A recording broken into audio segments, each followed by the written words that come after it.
Welcome back to another episode of Miniature Mashup. Today we're going to make an Archduke Duke Devil from the Nine Hells. This one can be either Dispater or Belial out of a Roman Reigns Dollar General action figure. And I call them action figures. They're really just figurines. They don't move. They're kind of cheap rubber. Well, obviously they're cheap. They're $1. And I picked that one up. I also have, I think, John Cena here, who has got some weird proportions going on with his neck. Of course, this figure doesn't have to be Dispater or Belial. It can be any Archduke Devil that you want to make it. It looks like a couple when it's finished. A couple of different ones.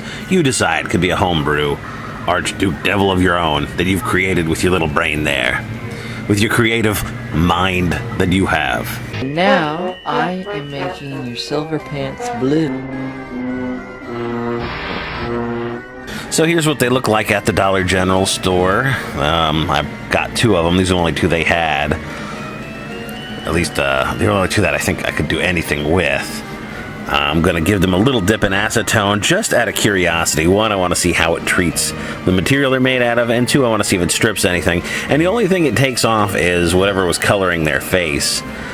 So it's not really worth the acetone dip, just an FYI. Not going to take a lot of paint off, and it isn't like there's a lot of detail being obscured by thick paint, which is the main reason you want to dip your HeroClix / Mage Knight figures into acetone in the first place, is to get that gross enamel off. Now, his shield is going to be the dispenser part of a bottle of soft soap. When you're done using these, I recommend you chop them off, and you just Dremel away or cut away that little spout. It's really soft plastic, so it's kind of annoying. I start with a Dremel, I chew it up. No reason to really do it this way. It's just my first time working with one of these guys, and it ended up being, because it was so soft, it was just like a pain to work with. Here I am trying to get it with a safety knife. And then finally, what I end up doing is I take the thing, I put it into I have a small vise, and I'm going to clamp it down on the small vise, and I'm going to come at it with a hammer and a chisel and just knock that piece of plastic spout right out of there. Just apply some force and really just get in there and take that off, because it's making me crazy. And a couple of good whacks, and you'll just get rid of that thing right there. Just chew it right out. Knock, knock, it's gone. That's the best way to get that little piece of spout out of your dispenser.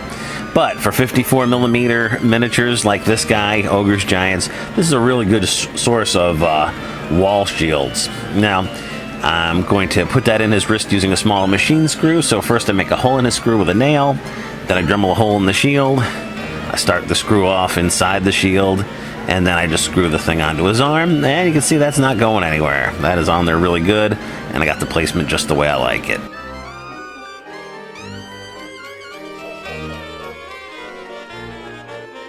Now to put his weapon in, we're going to Dremel a hole into his other hand, and we're going to try to recreate that sort of barbed, evil-looking polearm that Belial has. And in order to make the blade part, I'm taking a Mothra out of my bucket of monsters, SCS Direct's bucket of monsters, which I did a review of on this channel.